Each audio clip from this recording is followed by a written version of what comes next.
Hello, xin chào các bạn đã quay trở lại với review 5 phút. Trong tập trước, một vài bí ẩn về thân thế của Tử Dương đã được đám đệ tử khai phá ra, mặc dù Tử Dương đã nói hắn không có tu luyện gì, từ khi sinh ra đã mạnh như vậy rồi. Thế nhưng đừng quên rằng 10 vạn năm qua hắn đã nỗ lực đến nhường nào.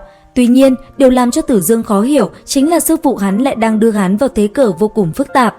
Và để tìm ra chân tướng sự thật, anh ấy đã vạch ra kế hoạch cùng đám đệ tử của mình đích thân bắt tay vào việc. Đầu tiên, Tử Dương đã cùng Khổng Viên đi đến ma vực tìm phong ấn. Trước khi đi, hắn đã dặn Cầu chuyển lời nhắn Ngư Tam Nương đến đó tìm mình.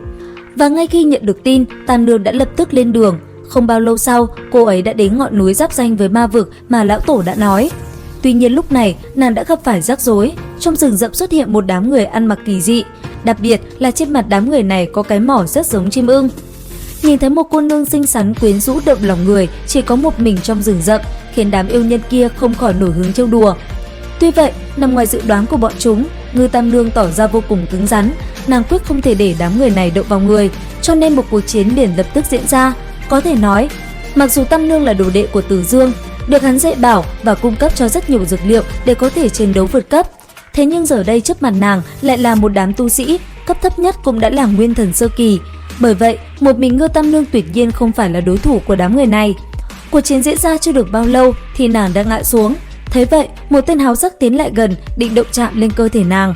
Tuy nhiên lúc này, một thân ảnh giống nàng y đúc xuất hiện ở giữa không trung, hiển nhiên là Tam Nương muốn tự bạo để liều mạng cùng đám người này. Thế nhưng chính vào khoảnh khắc này, Tử Dương đã liền xuất hiện giải vây giúp nàng. Không thể phủ nhận, một màn anh hùng cứu mỹ nhân của lão tổ lại khiến trái tim Tam Nương đập lệch mất một nhịp. Tử Dương vẫn là cái bộ dạng không thích nói nhiều lời, đem sức mạnh thuần khiết trong cơ thể hóa thành linh lực trấn nhiếp những người kia. Cùng lúc đó, thân hình Đình Phong và Khổng Viên khẽ động, cả hai song kiếm hợp bích phóng đến trước mặt đám người kia. Cây thương trong tay Đình Phong xoay tròn một vòng, rồi lao thẳng về một tên trong số đám tu sĩ trước mắt.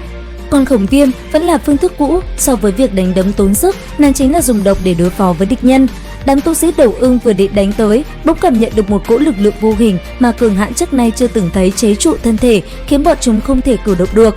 Đến nước này thì chỉ có thể quy hàng và thần phục đối phương mới có thể chừa cho bản thân một con đường sống. Lúc này, Tử Dương ung dung ngồi trên một mỏm đá, sáng vẻ uy nghiêm nhìn xuống đám yêu nhân trước mắt như một vị thần tối thượng nhìn đàn kiến hôi. Sau một hồi im lặng, hắn rốt cuộc bắt đầu quá trình hỏi cung đám tu sĩ trước mắt.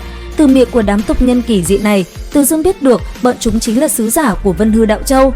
Sứ giả màu ưng vừa nói, vừa giơ làm bàn tay lên, thần niệm màu vàng sậm ở trung tâm chậm rãi hiển hiện. Đám thầy trò Tử Dương có thể thấy rõ ràng, trong lòng bàn tay của người này xuất hiện một bức tượng nhỏ bằng đất sét vàng. Hiển nhiên, đám tu sĩ này chính là người của Phật gia. Bức tượng nhỏ bằng đất sét vàng là mối liên kết sâu sắc giữa sư phụ hắn và bí mật vĩ đại Tam Thiên Đạo Châu. Về phần tại sao vật này lại xuất hiện ở trên người đám tu sĩ ở Lăng Hàn Tự, chỉ có thể hỏi Thiên Vân Thần Sư mới có đáp án. Rất nhanh, Tử Dương đã túm tên mật ưng kia lên linh thuyền. Sau đó, tất cả dưới sự chỉ dẫn của tên kia xuất phát tới Linh Hàn Tự. 3 ngày sau, đoàn người Tử Dương rốt cục ở dưới sự dẫn đường của sứ giả này tiến vào lãnh thổ Vân Hư Đạo Châu. Lăng Hàn Tự là một nơi huyền bí vang danh thiên hạ mấy ngàn năm trước, cũng là truyền thừa đỉnh phong của Phật môn. Bình thường, nơi này ít thu nhận đệ tử, mỗi người có phúc khí tiến vào chùa Lăng Hàn tu hành đều là thiên tài Phật giáo trăm năm hiếm có. Khi tầm nhìn xung quanh bị bao phủ hoàn toàn bởi sương mù thần tiên, không thể nhìn thấy điểm cuối, Tử Dương và những người khác không khỏi bị sốc. Nơi này tràn ngập linh khí như vậy, quả nhiên là thiên động thánh địa. Nếu như người bình thường không có tiên duyên, chỉ sợ cả đời cũng không tìm tới nơi này.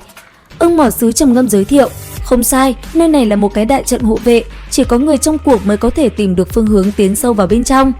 Chẳng mấy chốc, dưới sự dẫn dắt của sứ thần, 4 người Tử Dương cuối cùng cũng nhìn thấy ngôi đền bằng vàng trên đỉnh những ngọn núi, giống như chốn bồng lai tiên cảnh. Đến đây thì cũng hết tập 51 luyện khí 10 vạn năm. Các bạn có tò mò về diễn biến tập tiếp theo hay không? Theo dõi kênh để biết thêm chi tiết nhé. Xin chào và hẹn gặp lại các bạn ở những video tiếp theo.